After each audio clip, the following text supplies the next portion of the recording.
Friends, welcome to your Hindi class. बेटा, हमारा chapter चल रहा था विशेषण।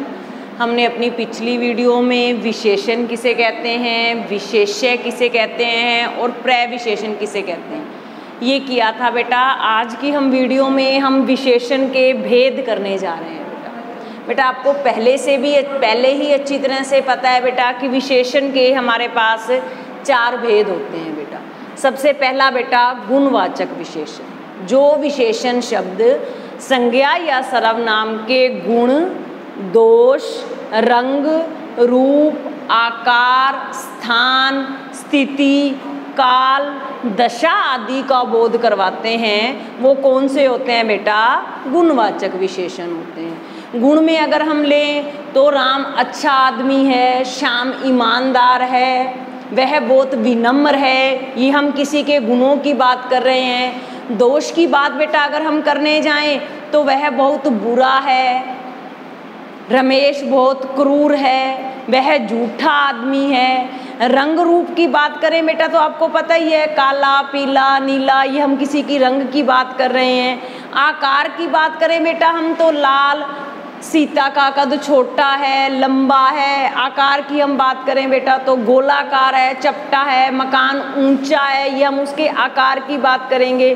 स्थान की बात करें तो विदेशी हो गया बेटा, भारतीय, ग्रामीण, शहरी, वह भारतीय है, सीमा ग्रामीण है। तो क्या है, ये कौन से विशेषण की हम बात कर रहे हैं बेटा? जिन विशेषण शब्दों से संज्ञा सर्वनाम के गुण, दोष, रूप, रंग, आकार, स्थिति आदि का बोध होता है बेटा, वह कौन से विशेषण होते हैं? गुणवाचक विशेषण होते हैं। जैसे मैं आपको एग्जाम्पल दूं कि सीमा बहुत ही लंबी लड़की है, इसमें लंबी होना उसकी विशेषता है, आपको पता है, लेकिन लंबा कौन सा विशेषण का कौन सा भेद है? गुणवाचक विशेषण है।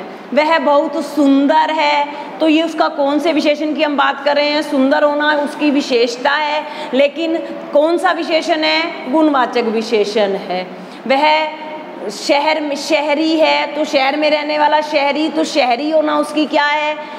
उसके गुण को बता रहा है बेटा। पानी बहुत ठंडा है, नरम है, गर्म है, ये भी हम पानी के गुण की बात कर रहे हैं। तो कौन से विशेषण की बात कर रहे हैं बेटा? गुणवाचक विशेषण की। उसके बाद बेटा हमारे पास गुण विशेषण का दूसरा भेद आता है बेटा संख्यावाचक विशेषण। इसके नाम से ही बेटा, जैसे इसके नाम से गुणवाचक तो गुण की बात हो रही है, दोष की बात हो रही है, नाम से ही परिभाषा स्पष्ट हो रही है। अब इसके भी बेटा नाम से ही इसकी परिभाषा स्पष्ट हो जाएगी, संख्यावाचक विशेषण। जो विशेषण शब्द संज्ञा या सर्वनाम की संख्या का बोध करवाते हैं, संख्या आपको पता ही है बेटा गिनती होती है, तो संख्यावाचक विशेषण कहलाते हैं बेटा। संख्यावाचक विशेषण 2 प्रकार के होते हैं, निश्चित संख्यावाचक, अनिश्चित संख्यावाचक। जो विशेषण शब्द संज्ञा या सर्वनाम की निश्चित संख्या का बोध करवाते हैं, फिक्स संख्या, जैसे 1, 2, 3, 5, 7, तो निश्चित संख्यावाचक। अनिश्चित संख्यावाचक में बेटा क्या होता है? अनिश्चित संख्या का बोध होता है, जैसे वहाँ कुछ लोग खड़े थे, कुछ कितने हैं हमको पता नहीं है, कक्षा में बहुत कम छात्र उपस्थित थे, कम बेटा कितने हैं हम निश्चित रूप से नहीं बता सकते, तो अनिश्चितवाचक। सभी बच्चे खेलने लग गए, सभी में कितने हैं? सभी में 8 हैं, 10 हैं, 15 हैं, हम नहीं बता रहे संख्या को, तो अनिश्चित संख्यावाचक। जो विशेषण शब्द संज्ञा सर्वनाम की संख्या का बोध करवाएं, संख्यावाचक विशेषण कहलाते हैं। बहुत इजी डेफिनेशन है। नेक्स्ट है बेटा हमारे पास परिमाणवाचक विशेषण। ये भी बहुत ही इजी है बेटा। परिमाण में ना होता है बेटा माप तोल, किसी चीज को माप तोल कर लेना। जैसे हम दूध है माप तोल कर लेते हैं, सेब संतरे लेने गए, हम सब्जी लेने गए तो माप तोल के लेते हैं। जो विशेषण शब्द संज्ञा या सर्वनाम की माप तोल का बोध करवाते हैं, मात्रा का बोध करवाते हैं, उन्हें हम क्या कहते हैं बेटा? परिमाणवाचक विशेषण कहते हैं। परिमाणवाचक विशेषण भी बेटा 2 प्रकार के होते हैं, निश्चित परिमाणवाचक, अनिश्चित परिमाणवाचक। निश्चित यानी फिक्स हो, जिसमें मात्रा, जैसे मैंने कहूँ मेरी कमीज के लिए 2 मीटर कपड़ा लगता है, आज मैंने 5 लीटर दूध लिया, दुकानदार ने 250 ग्राम मक्खन बेचा, तो तो हम अगर निश्चित मात्रा का बोध करवा रहे हैं तो निश्चित परिमाणवाचक, और अनिश्चित परिमाणवाचक में मैंने आज ज़्यादा खाना खाया, मैंने आज कम खाना खाया, मुझे थोड़ा सा कपड़ा चाहिए, रचना के लिए अधिक भोजन बना दो।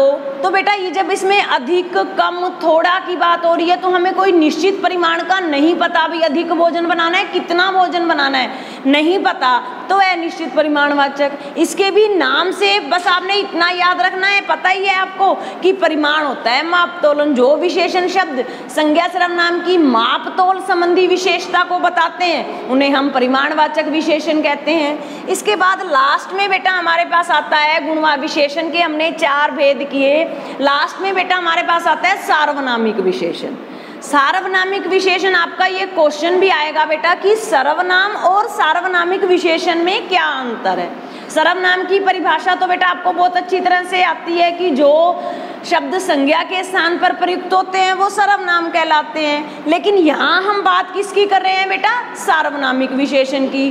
जो सर्वनाम शब्द संज्ञा शब्द से पहले आकर उसकी ओर संकेत करते हैं, उसकी ओर इशारा करते हैं या उसकी विशेषता बताते हैं, वो कौन से विशेषण कहलाते हैं, सार्वनामिक विशेषण कहलाते हैं। जो सर्वनाम शब्द संज्ञा शब्द से पहले आकर उसकी विशेषता बताते हैं, उसकी ओर संकेत करते हैं, वो कौन से विशेषण कहलाते हैं, सार्वनामिक विशेषण कहलाते हैं। अब आप सर्वनाम, आपका ये क्वेश्चन भी बनेगा बेटा कि सर्वनाम और सार्वनामिक विशेषण में क्या अंतर है।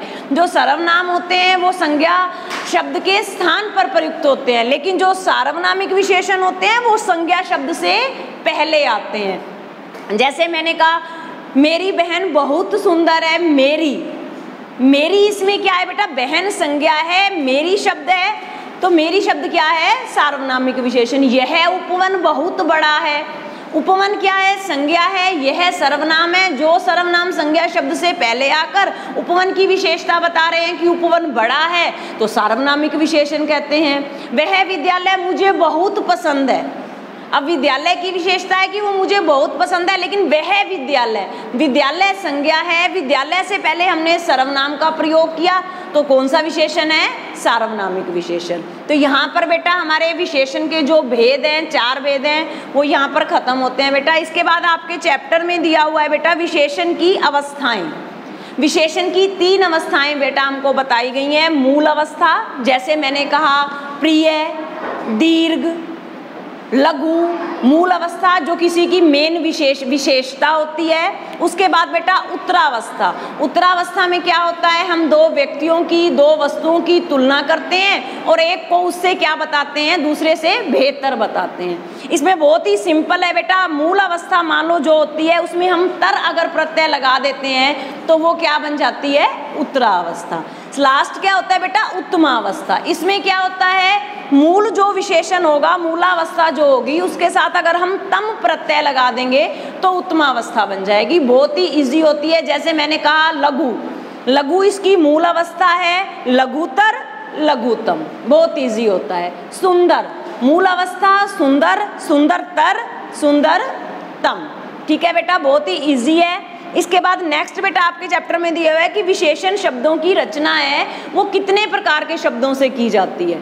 4 प्रकार के शब्दों से विशेषण शब्दों की हम रचना करते हैं बेटा। सबसे पहले हम करेंगे संज्ञा से, उसके बाद बेटा हम करेंगे सर्वनाम से, और उसके बाद करेंगे क्रिया से, और लास्ट में अवयव से। अवयव क्या होता है बेटा, संज्ञा सर्वनाम तो आपको अच्छी तरह से पता है ना, वैसे तो आपको अवयव भी पता है, लेकिन हम भूल जाते हैं। जिन शब्दों के रूप में लिंग वचन काल के कारण कोई परिवर्तन नहीं आता उन्हें हम अवयव या अविकारी शब्द कहते हैं।